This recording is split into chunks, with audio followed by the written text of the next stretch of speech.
Sorry बोल देंगे हमको, कोई बात नहीं।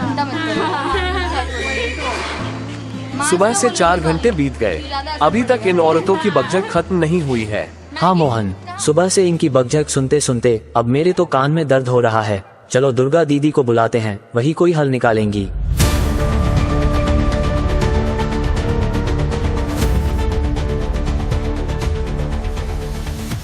दोस्तों, स्वागत है आपका। ये है radio active Bhagalpur 90.4 FM frequency पर और मैं हूँ आरजे मोनी। आज सोमवार है और सुबह के 10:30 भी बज चुके हैं। तो श्रोताओं, आइए शुरू करते हैं कार्यक्रम श्रृंखला जन जन तक जानकारी का एक नया एपिसोड, यानी कि 7वां एपिसोड। श्रोताओं, गांव की कुछ महिलाओं के झगड़े से तंग आकर रामू और मोहन दुर्गा दीदी को बुलाने जाते हैं। तो आइए सुनते हैं एक छोटा सा रेडियो नाटक और जानते हैं कि आखिर किस मुद्दे पर ये औरतें लड़ रही हैं और गांव वाले इसका समाधान क्या निकालेंगे। तो श्रोताओं, शुरू करते हैं ये रेडियो नाटक।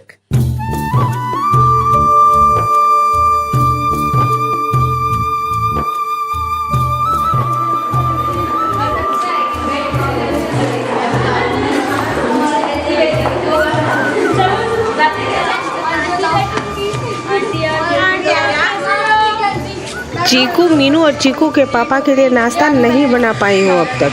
बच्चों को स्कूल और उन्हें काम पे जाने में देरी होगी। पहले मुझे भर लेने दीजिए पानी। ओहो हो, ये अकेले तुम्हारी समस्या है क्या? हमारे घर पे बच्चे और पति नहीं है। पहले हम आए हैं तो हम ही पानी भरेंगे। अरे अरे, क्या बात हो गई? आप दोनों बच्चों जैसे क्यों लड़ रही हैं? अगर कोई समस्या है भी तो लड़ने से क्या हल हो जाएगा? दुर्गा दीदी, देख नहीं रही हो, औरतों की भीड़ लगी है पानी के लिए और कुआं बेचारा एक अकेला। भला इतने सारे बर्तन एक साथ होंगे तो टकराएंगे ही। समस्या गंभीर है। आप सब लोग चलिए सरपंच जी से बात करते हैं इस बारे में।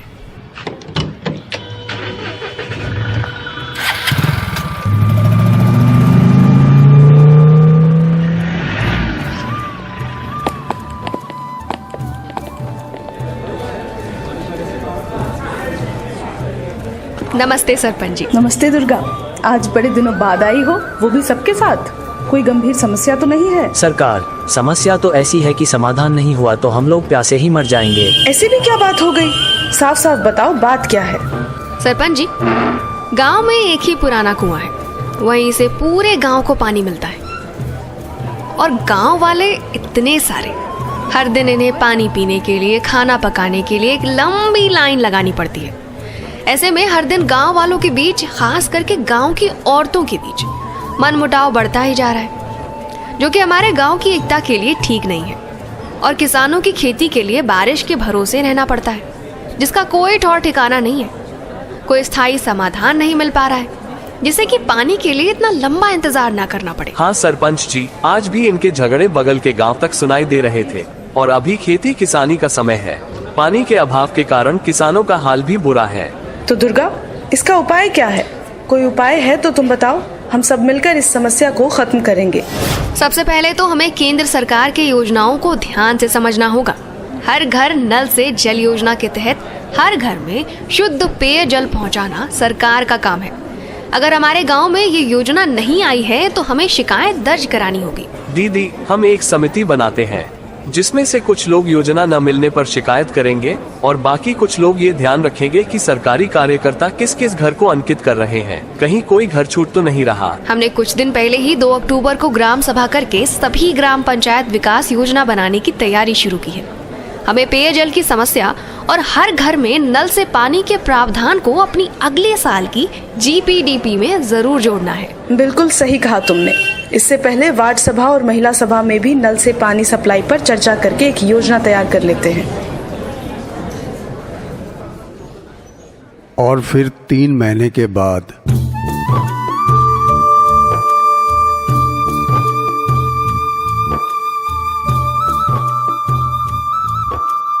भाई मोहन, पानी कितना जरूरी होता है ना जीवन के लिए। जब से हर घर में नल से शुद्ध पानी की सुविधा आई है, पानी का संकट खत्म हो गया है। सभी समय पर काम पर जा रहे हैं और गंदा पानी पीने से होने वाली बीमारियां भी खत्म हो गई है। हाँ, और गांव की महिलाएं लड़ती भी नहीं।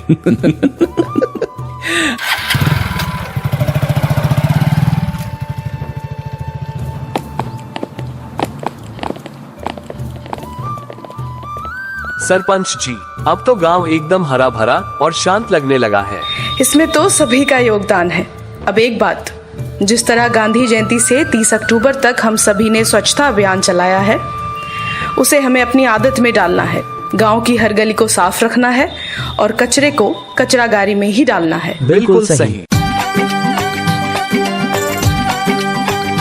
पंचायती राज की खास बात लक्ष्य इसका ग्राम विकास, जिसमें होती है सबकी भागीदारी। पंचायती राज की खास बात लक्ष्य इसका ग्राम विकास, निभाते सभी अपनी जिम्मेदारी।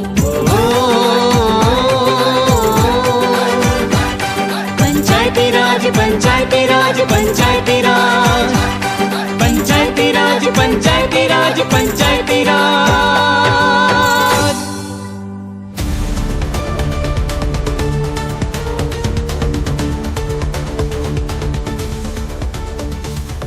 तो श्रोताओं, सुना आपने किस तरह ग्राम पंचायत विकास योजना में शामिल करके लोगों ने गांव से पेयजल संकट को दूर किया।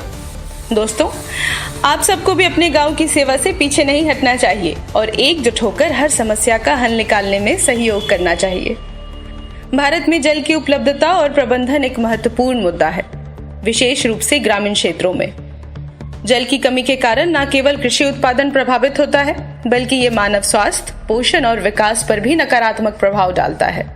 ऐसे में जल पर्याप्त गांव यानी कि वाटर सफिशिएंट विलेज की अवधारणा पंचायती राज प्रणाली के अंतर्गत महत्वपूर्ण बन जाती है। श्रोताओं, प्रोग्राम को आगे बढ़ाते हुए सुनते हैं इस पर हमारे एक्सपर्ट की क्या राय है। नमस्कार। इस सत्र में हम समझने का प्रयास करेंगे कि किसी भी पंचायत को पर्याप्त जल युक्त पंचायत के रूप में कैसे विकसित करें।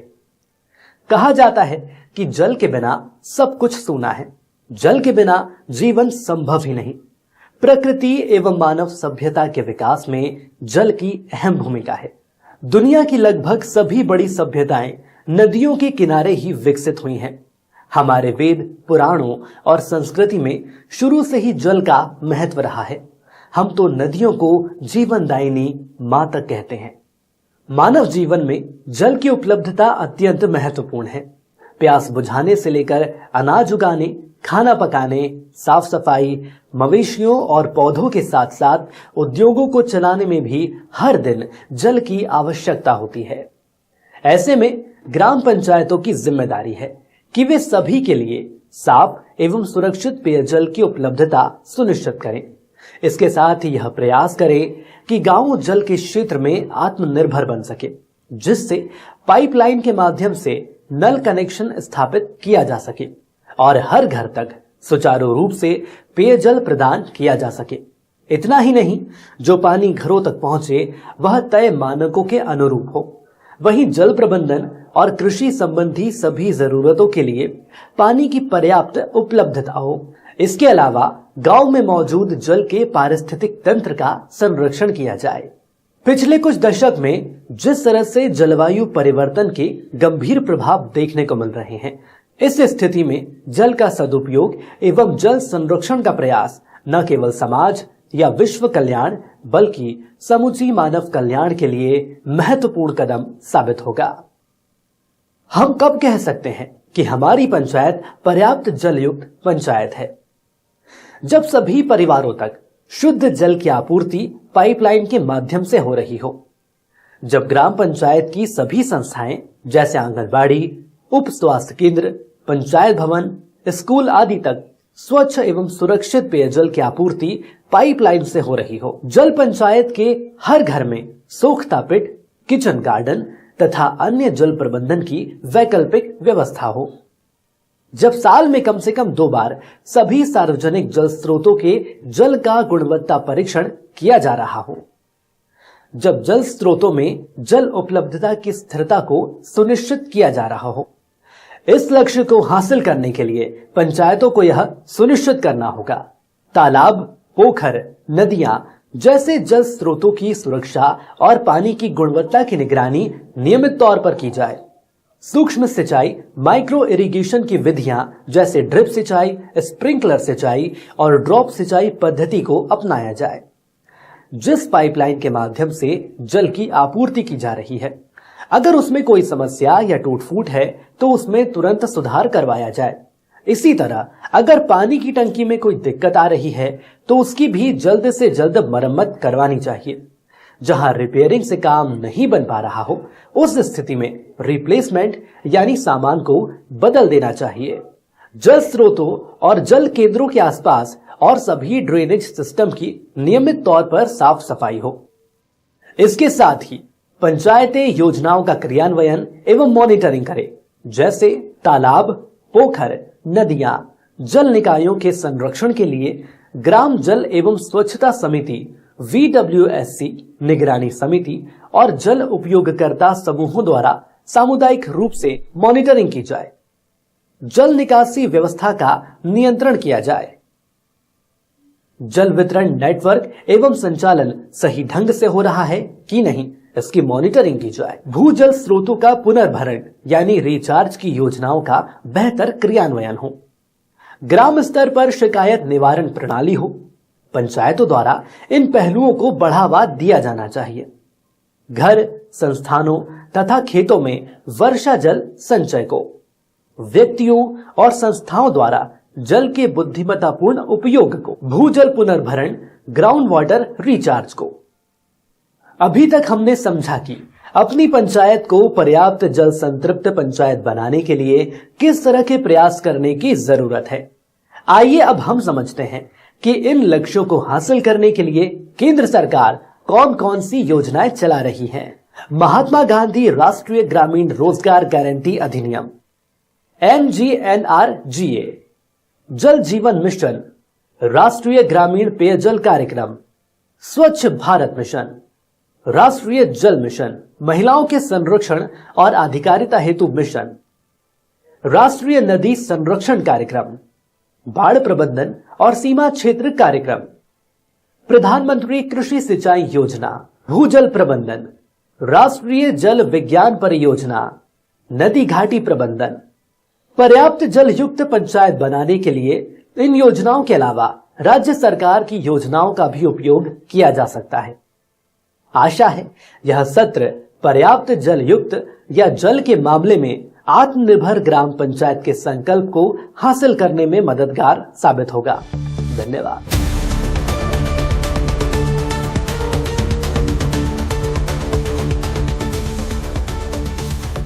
दोस्तों, आपने देखा कि जरा सी सूझबूझ से हम अपने आसपास आने वाली हर कठिन परिस्थिति का सामना एकजुट होकर कर सकते हैं।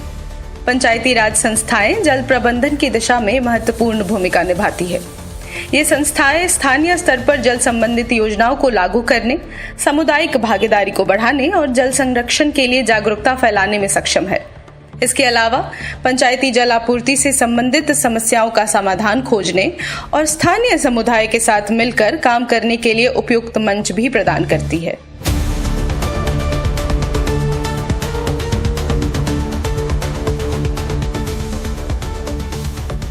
श्रोताओं, जैसा कि आप जानते हैं कि हर एपिसोड के अंत में मैं एक सवाल पूछती हूँ जो इस एपिसोड के विषय पर ही आधारित होता है। कार्यक्रम श्रृंखला जन जन तक जानकारी के सारे एपिसोड में पूछे गए सभी सवालों के सही जवाब देने वाले को मिलेगा एक खास पुरस्कार और रेडियो एक्टिव भागलपुर के स्टूडियो में बैठकर पूरे भागलपुर से बातचीत करने का अवसर। मौका जाने ना दें। तो आज का सवाल है कि जल पर्याप्त गांव यानी कि वाटर सफिशिएंट विलेज का क्या मतलब है। सवाल एक बार फिर से दोहराती हूँ, जल पर्याप्त गांव यानी वाटर सफिशिएंट विलेज का क्या मतलब है। जवाब आप हमें व्हाट्सएप कर सकते हैं।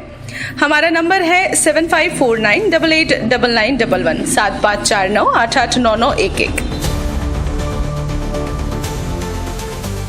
तो दोस्तों, अब मुझे यानी कि आरजे मोनी और मेरे साथियों को दीजिए इजाजत। अगली बार फिर मिलेंगे एक नए एपिसोड के साथ जिसमें आपको हर बार की तरह ढेरों जानकारियां मिलेंगी, क्योंकि हमारे इस प्रोग्राम का नाम है जन जन तक जानकारी।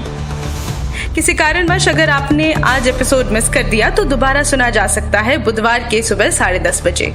और हाँ, हमारे YouTube चैनल पर एपिसोड तो उपलब्ध रहेगा ही। दोस्तों, प्रोग्राम सीरीज जन जन तक जानकारी पंचायती राज मंत्रालय और कम्युनिटी रेडियो एसोसिएशन नई दिल्ली के सहयोग से प्रसारित किया जा रहा है। नमस्कार।